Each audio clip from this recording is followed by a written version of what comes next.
from the station you count on for local news that matters. This is KARK 4 News at 5 in high definition.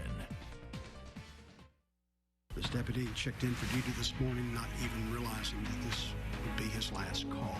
Tragedy in Yell County. 3 people shot and killed, including a sheriff's deputy. Law enforcement across Arkansas and beyond remembering the man behind the badge. They're in our thoughts, in our prayers. We stand with them. Tonight, the latest on the suspect and what we know about the victims. Following breaking news tonight, Lieutenant Kevin Mainhart shot and killed today in the line of duty. The accused shooter now sits behind bars. We want to thank everyone for joining us tonight. I'm Ashley Katz. Hello, good evening, everybody. I'm Bob Clausen. Ashley, we're coming to you live from the Dardanelle Police Department here in Yell County. This was earlier today the communications center for what was a very fluid and evolving situation, rapidly evolving throughout the day.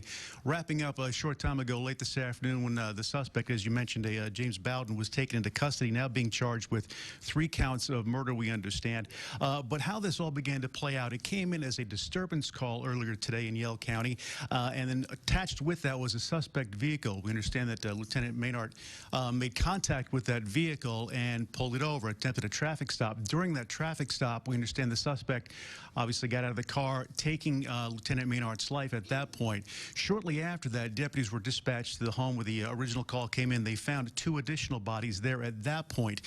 We also understand shortly after that, the suspect took a hostage and a standoff continued throughout the afternoon, ending a short time later when the suspect gave himself up for custody. We know that a lot of things are happening, a lot of questions still have to be answered, and we've got team coverage for you tonight. Let's go ahead and go out to Jesse Stewart, who's live at the closest, I guess you could get to the scene today. Jesse, how'd it play out there?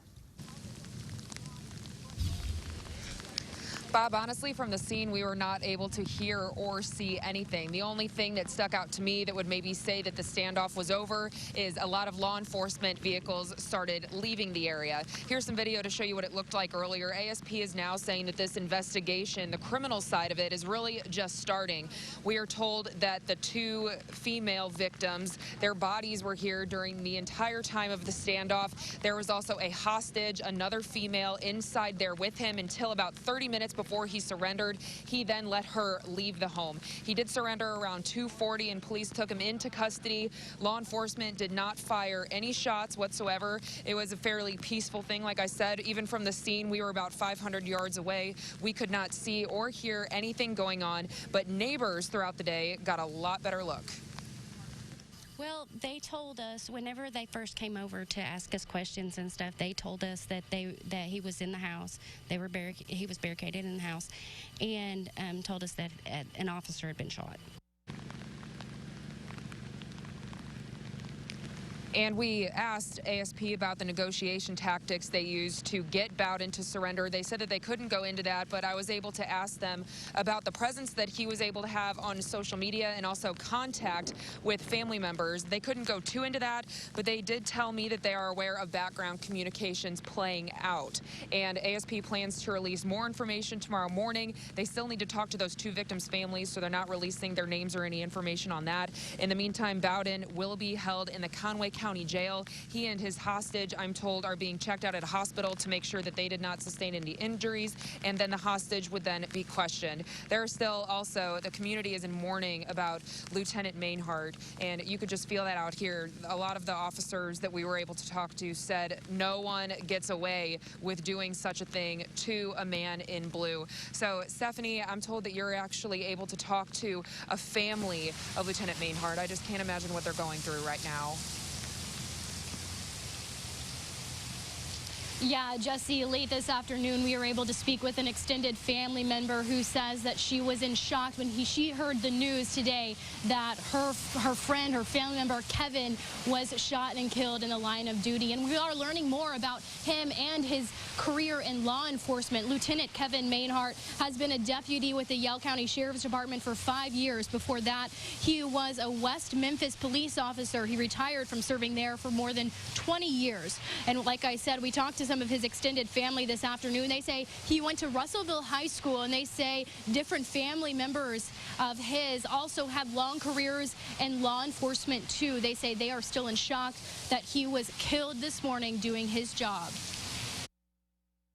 You hear it, like I said, all the time, all on the news and everywhere, but you never really think it's going to come this close to your family. And Kevin was a good person. I also spoke with some law enforcement sources who were on the scene this morning and this afternoon, and they say that they were heartbroken that one of their own was shot and killed this morning, and that is what everyone here is basically saying. However, Marcy Manley, our own Marcy Manley, she's back in our studio. She's looking a little bit more into this suspect that is now charged with killing Lieutenant Mainhart. Marcy, what can you tell us?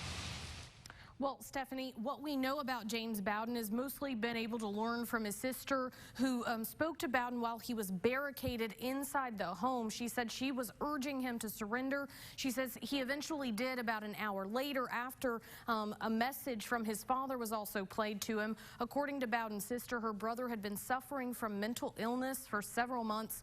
On one of his social media pages, of which he had several, he had a conversation with his mother in November about his struggles with medications that he had been prescribed and how they weren't helping him. She went on to say that he's been in and out of the mental hospital and that they didn't anticipate anything of that caliber happening. They also said that they were reaching out their condolences and very sorry for what had happened, both to the victims in Yale County law enforcement and there on the scene. According to Julie, her brother did have a long relationship with the two female victims and their family. He's also the father of children of his own. She says her family's thoughts and condolences again are with the family of that fallen deputy as well. Based on what we've been told and the limited information provided by law enforcement, it does appear that James Bowden has a felony conviction for a hot check in 1996. He completed probation in 2005. As a convicted felon, he wouldn't have been allowed to possess firearms. And Bob, we can only imagine the effects this is having on the community there in Yale County and the state at large. Oh, absolutely, Marcy. You know, Yale County, rural county, dotted with small towns. People are very close. Generally, in places like this, they strike up friendships, relationships, not only with the police officers in the area, but of course the deputies. And Lieutenant Mainhart, even though he spent quite a bit of time in West Memphis with the police department there that has seen its portion of tragedy in the past, he became very close with the men and women he worked for here in Yale County. I guess you could say his sheriff said he hit the ground running. Approximately 5 years ago. From the time that he arrived, he was a leader not only within the department but the community of Yale County as well. He was very respected amongst the employees that he worked with and the other officers throughout our county and surrounding counties.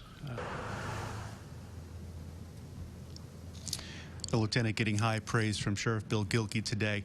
And speaking of today, today is a day set aside to remember those who gave their life to law enforcement and whose lives were lost in the line of fire, on the line of duty. Today, at least 3 officers were expected to remember during a service that was held in Little Rock, remembering those who enlist to serve and protect. No one had any idea that during that ceremony they would be adding another name to the list of the fallen. So it is a day that has been left with a lot of questions, Ash, a lot of people trying to figure out just exactly why. But we do know the what, and that has left Yale County and law enforcement statewide rather stunned today. So until we figure out just exactly what the motives were, it certainly won't make, I guess you could say, the actions any easier to stomach. We're live in Dardanelle now. Back to you. Bob, thanks very much. Like you mentioned, everyone is reacting to this tragedy today, including the governor. He released a statement this afternoon. It says, in part, tonight we send our deepest sympathies to the family of Lieutenant Kevin Mainhart of the Yale County Sheriff's Department, who was shot and killed in the line of duty earlier today. Lieutenant Mainhart's 25-year career in law enforcement in West Memphis and Yale County made Arkansas a safer place. Our thoughts, prayers, and gratitude are with the Mainhart family and all those who put their own lives in danger to serve and protect. And we will continue to follow the latest developments in this case and bring you updates tonight at 6 and 10. You can also find more online at arkansasmatters.com. And tonight we want to pause to remember Lieutenant Mainhart and the 2 others who were shot and killed this morning.